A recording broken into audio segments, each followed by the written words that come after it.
Hi, this is Pastor Josh from First Baptist of Queen. Thank you for joining us on our Wednesday night study as we walk verse by verse through the entire Old Testament. Tonight we are looking at 1 Samuel and seeing David out in the wilderness and Saul still in pursuit of him. So 1 Samuel chapter 22, verse 20.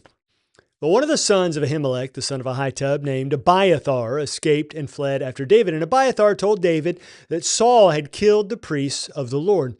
And David said to Abiathar, I knew on that day when Doeg the Edomite was there that he would surely tell Saul, I have occasioned the death of all the persons of your father's house. So not all of the priestly family of Ahimelech were killed by Saul, even that he did, in fact, have Doeg kill 85 of them. Ahimelech's son Ahitub was the lone survivor who somehow escaped the extermination. We're not told the specifics of his escape, of how exactly he was able to leave while Doeg struck down the rest of the family. I mean, maybe in the ensuing chaos, he was able to slip out unnoticed, or maybe some of the priests noticed Abiathar and made a significant enough distraction while being struck down that Abiathar was able to escape.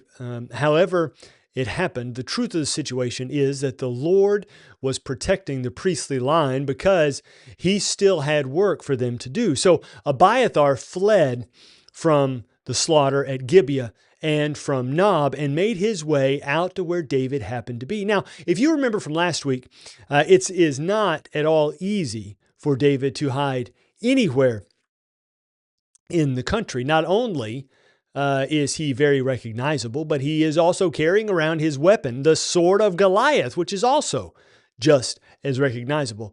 And in addition, David's fighting force is continuing to swell everywhere that he goes, so it doesn't seem that it would have been very difficult at all for Abiathar to have been able to find out where David was hiding. He arrives to David's camp and informs him of the nearly complete slaughter of the priests at Saul's hand, and now we are to witness another example of the character of David. He blames himself for the deaths of the priests. He says that he had some pretty strong suspicions that Doeg would undoubtedly run back to Saul and tell him everything. And David does something that is to seemingly grow ever increasingly rare today. He does not lay blame at the feet of someone else while trying to avoid it completely himself. He doesn't absolve Saul or Doeg, but he also doesn't strictly blame them either. Though this entire situation is completely Saul's doing with the help of bloodthirsty Doeg, David blames himself for not doing anything the day that he came to Ahimelech. Maybe David meant that he wished that he had not come to Ahimelech, or that he wished that he could have done something to silence Doeg. But we're not told. I mean, he simply confesses to the now chief priest Abiathar that his own actions caused the deaths of his entire family. And David is expressing remorse. And then he continues, verse 23, Stay with me, do not be afraid, for he who seeks my life seeks your life. With me you shall be in safekeeping. So David encourages Abiathar to remain with him and the rest of the men who made their way out to him. He tells Abiathar almost as a comfort that they are both in the same boat, being pursued for death by the king. And he promises to keep him safe from Saul's attempts to kill him. This is very significant because the now lone surviving priest of the Lord has left the still living anointed king of Israel. The priests had settled at Nob, most likely because it was so close to Saul's place in Gibeah. The priests were supposed to be close by so that if the king needed to seek the Lord's guidance, then he didn't need to go very far. They were supposed to always be ready to inquire of the Lord on behalf of the king and the nation. And now the anointed king has killed the priests out of jealousy and out of paranoia. And an escaping priest runs to David, who had already been anointed by the prophet Samuel as the next king of Israel. And we do not know how widely known David's anointing had become by this point. Saul suspects it if he had not been told outright by Jonathan, his son, who also surmised as such if he had not been outright told by David. Samuel had anointed David so he could have let the priests know God's plan for the king, or the Lord could have even directly revealed David's anointing to the priests himself. However, it is the last remaining priest has left Saul and sought out David. And David has invited the priest, this priest, Abiathar, to remain with him as he would and should alongside the true king of Israel. Verse 1 of chapter 23. Now they told David, "Behold, the Philistines are fighting against Keilah and are robbing the threshing floors." Therefore David inquired of the Lord, "Shall I go and attack these Philistines?" And the Lord said to David, "Go and attack the Philistines and save Keilah." Now Keilah was a strategically located city for the Philistines to attack, as well as for David to defend. This was probably during late spring and early summer, which would have been during the harvest of either barley or the wheat. Keilah was only about 12 or so miles from Gath of the Philistines, and so it would have been a very tempting target. It is also believed to not have been very far from where David and his men were hiding in the forest. And notice that David did not instantly leap into action against the Philistines. He didn't say, "Mount up, man, let's go get them." David waits and he prays before interjecting he and his fighters into an open conflict with the Philistines. Remember that the Philistines generally have greater numbers and far superior weaponry than the Israelites. And the last time that David had been confronted by the Philistines, he had been greatly afraid within the city walls of Gath itself. Now, some of the Israelites were being harassed by the enemy. And David pauses to seek the Lord's guidance before engaging. Now, this is a stark contrast of what has become known as their extremely reactionary king, is when, he tried to spear David twice. He tried to spear Jonathan, and then he had the priest suddenly killed. So their king was very reactionary. So here the Lord gives David the express permission to go out and intervene on behalf of the people of Keilah. He was to lead his men to take an active role against the Philistines. Now, their engagement wasn't to be merely of passive defense, but one of active attack. And having received the specific word of the Lord, David now immediately acts and gathers his men for battle. Verse 3. But David's men said to him, "Behold, we are afraid here in Judah. How much more then if we go to Keilah against the armies of the Philistines?" Then David inquired of the Lord again, and the Lord answered him, "Arise, go down to Keilah, for I will give the Philistines into your hand." So David's men have not yet had to face any test in battle thus far. They have only come to David for his help, or out of loyalty or out of discontentment of the current way of things. It can be assumed that David was making sure that the men were being trained up to fight. But even so, they had not had a battle yet. And they told him that they were even afraid of the comparatively small and ill-equipped Israelite army. How much more afraid do you think that these men are when David finally tells them who their first opponent is going to be? Now, again, we as the readers are given another contrast between the actions of David and the actions of Saul. When Saul had been confronted with a potentially mutinous army of fighters, he had caved into their fears in order to move faster. Now, David is not one to cave to the influence of others to pull him away from the Lord's intentions. So David does not act in response to the expressed fears of his men. Rather, David goes back and prays again to the Lord, seeking his direction with regard to the fears of his men. And the Lord gives him the same answer as before. And this time, the Lord reassures David with confirmation of victory. Whereas before, he had simply been told what to do. He was to go and attack the Philistines who were out to get the people of Keilah. Then the Lord was promising to directly intervene and give David and his men victory over the oppressing Philistines. Verse 5. And David and his men went to Keilah and fought with the Philistines and brought away their livestock and struck them with a great blow. So David saved the inhabitants of Keilah. So David did not hesitate, having received the word from the Lord twice to go down to Keilah and fight the Philistines. David went. The Lord had told him that he would defeat the Philistines, and in the confidence he pursued a superior enemy. David and his men defeated the Philistines, as it says here, with a great blow. This victory is not some insignificant battle. It was an overwhelming defeat of the Philistines. They were utterly defeated, and their livestock was taken away by the Israelites as the spoils of war.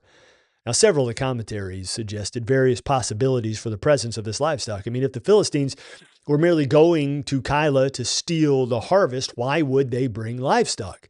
I mean, they could have brought the animals to feed on the Israelite fields, kind of, out of spite, or they could have been used as beasts of burden carrying various supplies, or used to carry or pull the stolen harvest back to Gath.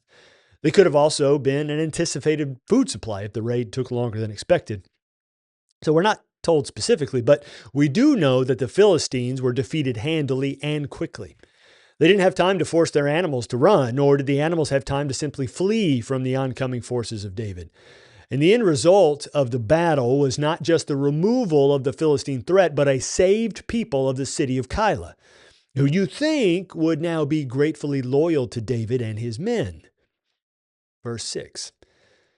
When Abiathar, the son of Ahimelech, had fled to David to Keilah, he had come down with an ephod in his hand. That's an interesting detail that's included about Abiathar's presence.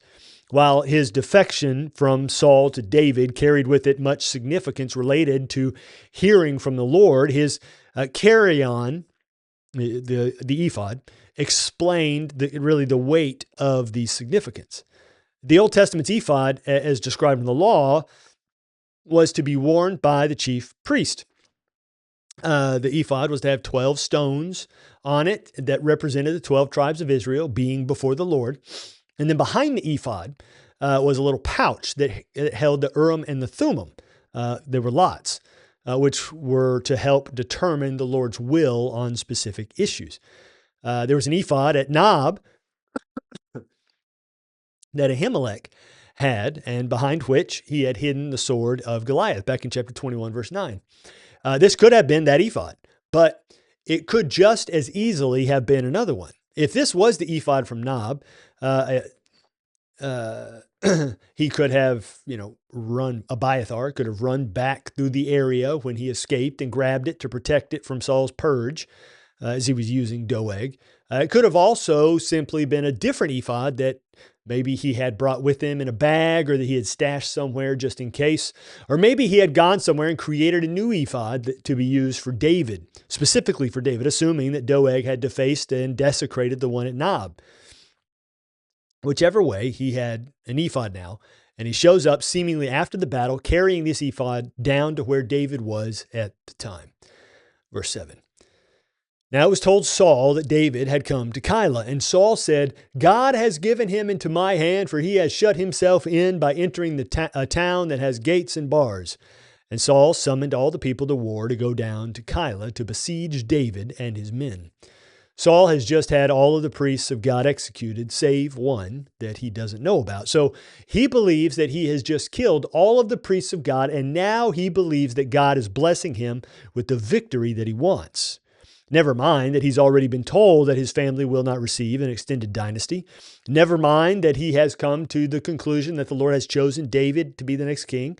And now all of a sudden, Saul deduces that the Lord has changed his mind and will now be giving him victories that actively work against the Lord's plan.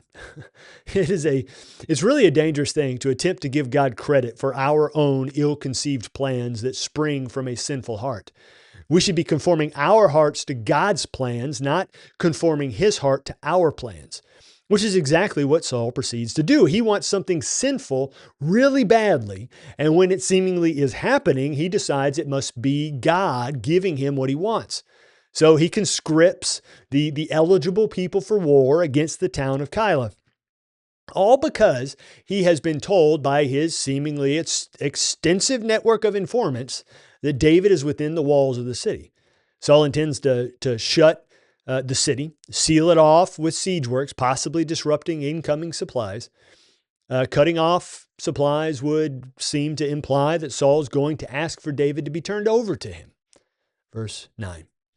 David knew that Saul was plotting against him, and he said to Abiathar the priest, bring the ephod here. Then David said, "O Lord, the God of Israel, your servant has surely heard that Saul seeks to come to Keilah to destroy the city on my account.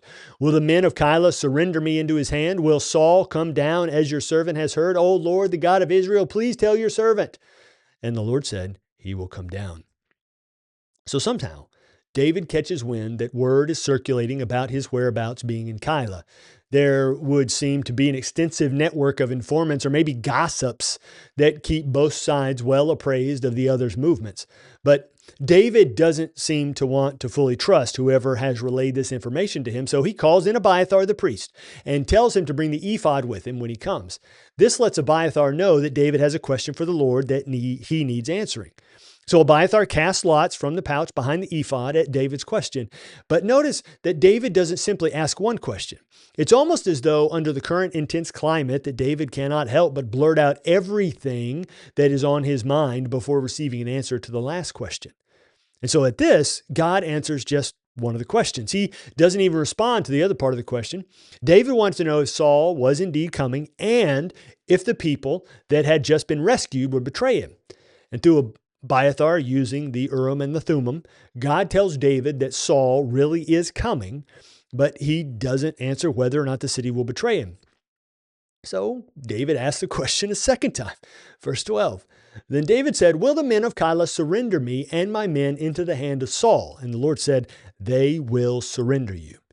Then David and his men, who were about 600, arose and departed from Keilah, and they went wherever they could go. When Saul was told that David had escaped from Keilah, he gave up the expedition. So the Lord doesn't avoid the question. He tells David that yes, the people will betray him. But why didn't the Lord simply answer David the first time that he asked the question? I mean, the passage doesn't tell us, but in my personal experience, the Lord sometimes withholds a yes or no answer from me because he wants me to keep coming to him. And it's often a time when he wants me to keep seeking him out and not to take my information and go on my own way. More often than not, we don't need all of the information at one time. If we keep coming to the Lord, we will learn a depth of dependence that we desperately need. But then here, David learns of the great levels of ingratitude that the people of Keilah will have for him and his men. Maybe the people of Keilah had heard through the grapevine what had happened to the city of Nob when it was believed that some of their residents had helped David. And David does not appear to be resentful towards them or angry towards them. He simply gathers up his men and they all leave. Now, they do seem to use discretion upon leaving in that they do not let the people of Keilah know where exactly they're going. And David and his, notice now 600 men, just leave without a forwarding address. So his numbers have increased by 50%. He had 400, now he's got 600. It would seem that the people keep coming to David and joining his group of fighters. But then when they leave Keilah, news of their departure reaches Saul without any more information about their current whereabouts. So Saul gives up the chase until somebody else will tell him where David has gone. Verse 14. And David remained in the strongholds in the wilderness, in the hill country of the wilderness of Ziph. And Saul sought him every day, but God did not give him into his hand. So David takes his men out into the wilderness, way out away from everybody. And they find refuge in strongholds, and that these strongholds sound easily defensible against whomever Saul might send out to get them. David wanted to make sure that the places that he chose were well protected. And notice that they do not settle simply in one stronghold out in the wilderness. This reads as though they are moving from stronghold to stronghold, being constantly on the move. And this is obviously in an effort to thwart any attempt for Saul's group of informants to be able to nail where exactly David and his men might be holed up. But none of this served to deter Saul from his raging pursuit of David. Capturing David and disposing of him seemed to occupy every waking thought of Saul. It was his main focus throughout all of the business of the kingdom that he had to undertake each day. And though he had thought that God had given David into his hand at Keilah, the truth was that God was intentionally protecting David from all of Saul's designs. Verse 15. David saw that Saul had come out to seek his life. David was in the wilderness of Ziph at Horesh, and Jonathan, David and Saul's son, rose and went to David at Horesh and strengthened his hand in God. David was very aware of Saul's pursuit and intentions to come and take him and have him killed. This was one of those facts that would hang on you like a heavy weight on your shoulders. It would naturally have constantly been on his mind and affected his decisions. And then his friend Jonathan went out to visit him. Naturally, as was the case with all of the ever-increasing men of the army and of Abiathar the priest, somehow Jonathan finds out exactly where David is hiding. You might think that if it is so easy to find out where David is hiding, then why wouldn't Saul know and go to get him? Maybe it was kind of like a widespread secret that everyone just knew who not to share the information with so that word would not get back to Saul. So Jonathan decides to head out there to check on him and to try to encourage him. And Jonathan is able to comfort and encourage David, most likely through both his presence and through his words. And David's strength was renewed and brought back to full power. Sometimes, when facing seemingly insurmountable odds or persistently high intensity situations, we can feel our strength sapped. We may also feel rather uncertain when we would normally be decisive and confident. In Jonathan's response to David, it sort of appears that he may have been experiencing just such inner turmoil. Jonathan's arrival provided exactly what David would need with the coming trials ahead. And the NIV translation here of this perfectly captures the idea. Jonathan helped him find strength in God. Verse 17. And he said to him, "Do not fear, for the hand of Saul my father shall not find you. You shall be king over Israel, and I shall be next to you. Saul my father also knows this, and the two of them made a covenant before the Lord. David remained at Horesh, and Jonathan went home." So Jonathan was both reminding and reassuring David of the Lord's promises to him. He reassured him that even though Saul was hunting for David with great fervor, he would not find him because the Lord had planned to make him king. David needed to be reminded of the Lord's intended plans, as do we all from time to time. Sometimes we can all very easily fall into the trap of fear that would seek to cripple our effectiveness and work for the Lord. It can be very easy to forget the promises of God to provide for us and care for us when bill after bill keep coming or threat after threat keep materializing. We could all use a friend like Jonathan who would come to us in our time of fear to reassure and remind us of God's faithfulness. Jonathan wants to make sure that David will not forget that the Lord's plan is to make him the next king, and that nothing Saul intends can prevent that. Jonathan also seems confident of his own presence next to David as his right hand when he ascends the throne. And this may have been wishful thinking that he genuinely believed, or it may have been words of encouragement for David that he knew could not come about, as he was the heir of David's predecessor. Then, as they have done many times before, they reaffirmed their covenant to each other and most likely to each other's family, as at their last meeting, Jonathan made David keep promising to care for his family after David would be confirmed as king. And then Jonathan leaves and he goes back to the capital of Gibeah. And as far as Scripture is concerned, this would be the last time either of them would see each other alive. Verse 19. Then the Ziphites went up to Saul at Gibeah, saying, "Is not David hiding among us in the strongholds at Horesh on the hill of Hachilah, which is south of Jeshimon? Now come down, O king, according to all your heart's desire to come down, and our part shall be to surrender him into the king's hand." So the Ziphites were of the tribe of Judah. Ziph had been the grandson of Caleb, of Joshua and Caleb. So David of Judah was receiving information from Jonathan of Benjamin. And Saul of Benjamin was receiving information from the Ziphites of Judah. So both David and Saul were receiving information about the other from their opponent's family. This was just like the people of Keilah. David was to be betrayed by people that he was camped near, whom he apparently trusted. The Ziphites are incredibly detailed in their reveal of David's whereabouts to Saul. They even list out the exact hill upon which David and his men were camping. Then they proceed to beg Saul to come down to their territory. And they even go so far as to say that they shall subdue and capture and subsequently hand David over to Saul to do as he wishes. Maybe the Ziphites were confident that David would not resist members of his own tribe, or maybe they were incredibly confident in their fighting abilities to be able to defeat David's forces and to be able to overpower the great warrior who had defeated Goliath.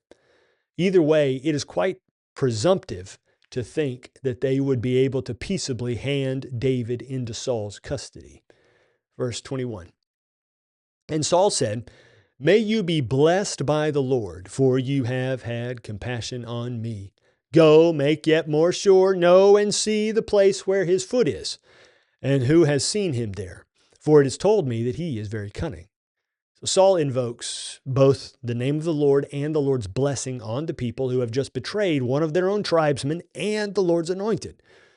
It's a point of great blasphemous irony that the greatly disobedient Saul would proclaim a blessing from the Lord on those also acting against the Lord's plans. Obviously, the Lord is not obligated in any sense to bless those people simply because Saul wants him to. God will never endorse or bless sinful pursuits and deliberate actions just as those of Saul and the Ziphites here. And Saul is so far from the Lord at this point that he seemingly has no idea what the Lord would bless or not bless. Saul is using the Lord's name in vain here because there is no truth or righteousness in his usage of the Lord's name or his blessing. We must always be careful to not use the Lord's name for our own selfish purposes, as Saul does. After praying a blessing on the people of Ziph, Saul then gives them some further homework that needs to be done before he is willing to commit to march his entire army down there. Saul wants to know everywhere that David's foot has been and where he has been recently. He wants to know everyone who has helped him while he has been in those places. Presumably, Saul wants to reward anyone who has helped David in the same way that he rewarded Ahimelech, the priest. He believes that David is very clever, as he has thus far alluded in time and time again, even being accompanied by his growing throng of fighters. God has repeatedly provided for and taken care of David, even as Saul was chasing him throughout the countryside. Because God will always provide for and take care of us according to his perfect plan in whatever manner he deems to be the best. It is on us as self-proclaimed followers of Jesus to trust him and to trust him completely and trust him without fail. We are to be full of faithfulness in our actions for him, just as he is full of faithfulness in his actions toward us. So thank you for joining us as we are examining verse by verse the entire Old Testament. I hope you'll come back next week as we continue to see what happens when these guys pursue David and when David comes across Saul on the same hill where he happens to be.